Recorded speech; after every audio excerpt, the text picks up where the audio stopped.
계속해서 광주 전남권 뉴스입니다. 광주와 전남 지역이 높은 사전 투표율을 보였지만 확진자 투표를 둘러싸고 후폭풍이 거센데요. 선거관리위원회가 본 투표 때는 확진자나 격리자도 오후 6시 이후에 직접 투표하도록 지침을 바꿨습니다. 투표소까지 거리가 먼 농산어촌의 고령자나 임산부 등 확진자도 6시 이후에만 투표가 가능합니다. 보도에 최혜진 기자입니다. 사전투표일인 지난 5일 광주의 한 투표소 앞입니다. 코로나19 확진자들이 투표용지도 받지 못한 채 1시간째 밖에서 기다리고 있습니다. 다른 투표소에서도 비슷한 상황이 빚어졌습니다. 밖에서 제 이름 적고 주민번호 뒤에 세 자리 적으면 안에서 확인하고 뽑는 거였는데 1시간 동안 한 300명 정도 서 계셨거든요, 확진자가. 광주의 또 다른 사전투표소. 방호복을 입은 선거관리요원이 투표용지를 담는 바구니를 들고 다닙니다. 확진자들이 투표함을 가져오라며 강하게 항의하자 투표함을 갖고 오시라고요, 투표함을. 이게 비밀 투표냐고요. 확진자 투표함을 관리하는 참관인이 없어서 어쩔 수 없다는 답이 돌아옵니다. 투표함이 안 되는 이유가 참관인들이 안 나오시는. 사전투표율이 특히 높았던 광주와 전남 곳곳에서 이 같은 혼선이 빚어졌습니다. 선거관리위원회가 선거 당일 개선책을 내놨습니다. 확진자나 격리자는 일반인 투표가 끝난 뒤 오후 6시부터 7시 30분까지 일반 기표소에서 기표하고 투표용지도 투표함에 직접 넣습니다. 선거법에 따르면 오후 6시 이전에 투표할 수 있는 농산어촌의 고령자와 장애인, 임산부 확진자도 이번에는 6시 이후에만 투표하도록 했습니다. 다만 농산어촌 확진자의 경우 이동 시간을 고려해 일반 확진자보다 이른 시간에 외출이 가능할 전망입니다. 농산어촌 확진자 등의 경우도 일반 선거인과 동선이 겹치는 것을 우려해서 6시 이후부터 7시 30분까지 똑같이 진행되겠습니다. 하지만 투표소 상황에 따라 동선이 겹치거나 확진자 대기 시간이 길어지는 등의 혼선은 불가피할 것으로 보입니다. KBS 뉴스 최진입니다. 서해지방해양경찰청은 경비함정 18척을 동원해서 관내 58개 섬 지역에 제20대 대통령 선거 투표함을 수송, 호송한다고 밝혔습니다. 이에 따라 선거 당일인 내일 민관 수송선이 51개 섬 지역의 투표함 65개를 수송할 때 15척의 해경함정이 안전관리를 하고 나머지 7개 섬 지역의 투표함 8개는 해경함정 3척이 직접 수송할 계획입니다. 서해해경청은 여수 거문도 지역의 투표함이 섬 지역에서 가장 늦은 내일 밤 11시쯤 여수항에 도착할 것으로 예상했습니다. 우크라이나를 침공한 러시아에 대한 금융 제재 불똥이 전남 지역 수출업체에도 튀었습니다. 조선을 비롯한 김 등 농수산물 분야는 당장 거래가 멈추거나 대금을 받지 못하는 상황이 벌어지고 있는데요. 파장이 확산될 것으로 보입니다. 박지성 기자입니다. 제작을 마친 LNG선 반쪽이 부두에 묶여 있습니다. 러시아 선사가 발주한 2천만 달러 규모의 이 선박 블록은 대금 결제가 불투명해지면서 지난주로 예정됐던 인도가 무기한 연기됐습니다. 이 건뿐만 아니라 현대사무중공업이 러시아에서 수주한 물량은 LNG선 3척 등 6억 달러에 달합니다. 러시아의 우크라이나 침공에 대한 국제사회의 제재가 본격화되면서 조선과 농수산물 등 전남 수출 기업들의 피해가 이어지고 있습니다. 특히 김 등 농수산물은 물건이 러시아에 묶이거나 대금을 받지 못하는 상황까지 빚어지고 있습니다. 직접 송금로가 막힌 데다 루블화 가치가 급락하면서 달러 가격이 폭등해 바이어 등이 우회 송금도 미루고 있는 것이 주 원인입니다. 피해 업체들은 문제를 제기하거나 수출보험 처리를 하면 거래선이 끊길 위험이 있어 대응도 어렵습니다. 대금 결제가 지연되는 경우도 있고요. 부품 수출이 중단됐다 이런 호소하는 분들도 계시고요. 거래가 불확실해졌다 이런 얘기도. 전남도는 우선 39개 기업을 중점 관리 대상으로 선정했습니다.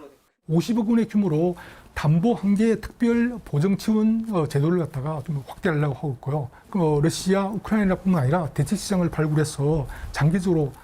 전남의 러시아 수출액 비중은 1% 수준으로 금융 제재의 여파는 제한적일 수 있습니다. 하지만 장기화될 경우 곡물과 철강, 석유 등의 가격 급등이 기반 산업 전반의 피해로 이어질 가능성도 큽니다. KBS 뉴스 박지성입니다. 어제 광주 전남에서 12,487명이 코로나19에 새로 확진돼 일주일째 하루 10,000대 확진을 기록했습니다. 광주에서는 광산구와 서구 소재 요양병원과 관련해서 65명이 신규 확진됐고 장애인 복지센터와 요양원 등에서 집단 감염이 발생하는 등 확진자 6,473명이 추가되었습니다. 전남에서는 목포의 한 요양병원과 초중고등학교와 대학 기숙사에서 확진자가 잇따라 나오면서 6,014명이 확진됐습니다. 전남에서 60대 이상 코로나19 확진자가 급증하고 있습니다. 전라남도는 그제 발생한 60대 이상 확진자가 1,293명으로 전체 22.6%를 차지해 지난주 대비 1배 가까이 늘었다고 밝혔습니다. 또 90대 확진자 5명과 70대 확진자 1명이 숨지면서 누적 사망자는 99명으로 늘었습니다. 한편 지난주에 개학한 이후 어제까지 전남 지역 유치원, 초중 고등학교 13곳과 대학교 기숙사 1곳에서 집단 감염이 발생한 것으로 나타났습니다. 화정 아이파크 붕괴 사고가 난 지 2달째입니다. 희생자를 수습한 이후로도 한 달이나 지났습니다. 하지만 무너진 건물 처리와 경찰 수사는 더디기만 합니다. 김정대 기자의 보도입니다. 마지막 실종자 수습 뒤 이용섭 시장은 빠른 후속 조치를 예고했습니다. 실종자 구조 작업이 마무리됨에 따라 사고 아파트에 대한 안전 진단 등 후속 조치를 속도감 있게 본격 진행하겠습니다. 실종자 수습 뒤 한 달. 하지만 안전진단 업체도 정하지 못했습니다. 안전진단 전에 건물 중간에 걸쳐 있는 잔해부터 치워야 하는데 여기서부터 제동이 걸린 상태입니다. 산업안전보건공단은 현대산업개발이 낸 안전관리 대책이 부실하다며 작업 승인을 내주지 않았습니다. 잔해 제거에 3개월, 이후 정밀 안전진단도 반년 이상 걸릴 것으로 예상돼 건물 처리 결정 시기는 빨라야 올해 말입니다.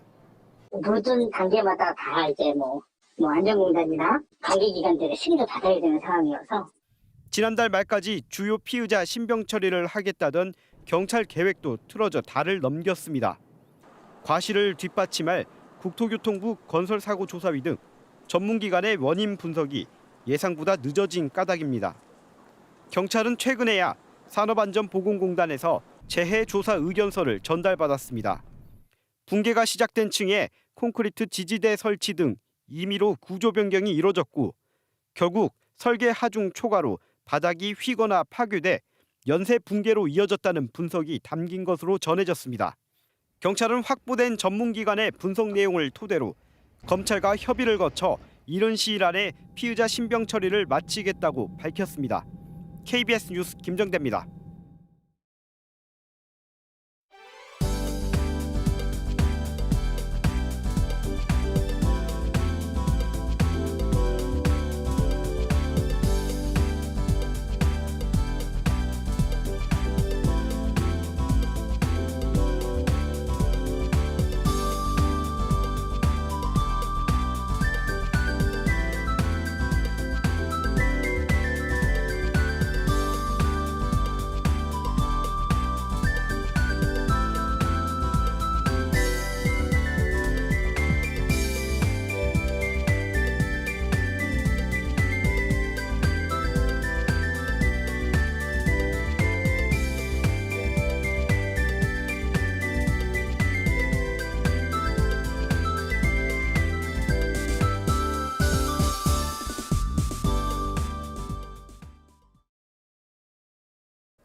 오늘도 불씨 관리 잘 하셔야겠습니다. 메마른 대기에 바람까지 더해지면서 화재 사고가 나기 쉬운데요. 광주와 전남 동부 지역을 중심으로는 건조주의보가 발효 중입니다.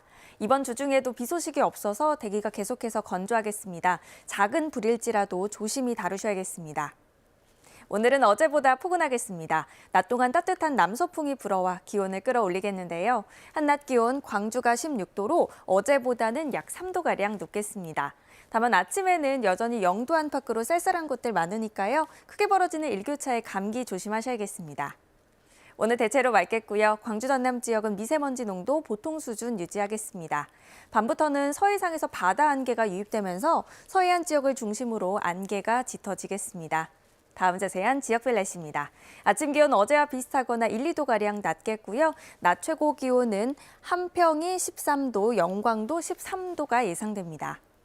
순천과 광양, 구례의 낮 최고 기온 17도로 대부분 지역이 어제보다 2에서 4도가량 높겠습니다.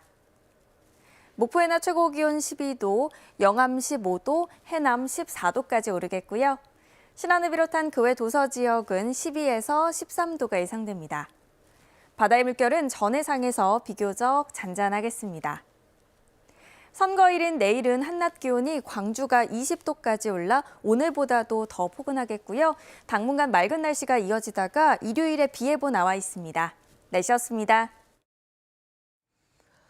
지난 겨울 광주 전남 지역의 강수량이 기상 관측이 시작된 1973년 이후 가장 적었던 것으로 나타났습니다. 광주지방기상청은 지난해 12월부터 올해 2월까지 광주와 전남 지역에 내린 눈과 비의 양은 9.2mm로 평년 대비 8.7% 수준에 그쳤다고 밝혔습니다. 기상청은 이번 겨울철에는 우리나라 주변을 지나는 저기압이 발달하지 못해 강수량이 적었다고 분석했습니다.